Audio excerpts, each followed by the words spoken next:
নমস্কার, আমি অ্যাস্ট্রোলজার অঞ্জু গাঙ্গুলি। পয়সা কার না দরকার?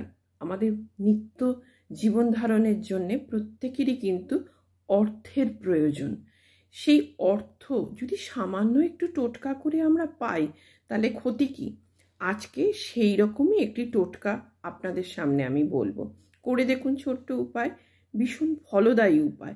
কি করবেন না, প্রতি শুক্রবার আপনি দুটো গোলাপ ফুল কিনে আনবেন।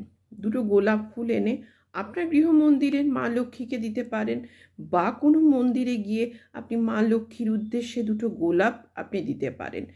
এবং দেবার পর আপনি যদি গৃহ মন্দিরে দেন, সেই গোলাপটি 1 সপ্তাহ মা লক্ষ্মীর কাছে রেখে দেবেন।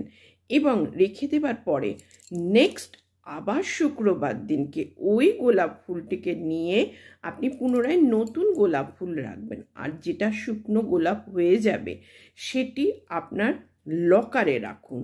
এবং এই রকম করে আপনি করবেন 7টা শুক্রবার।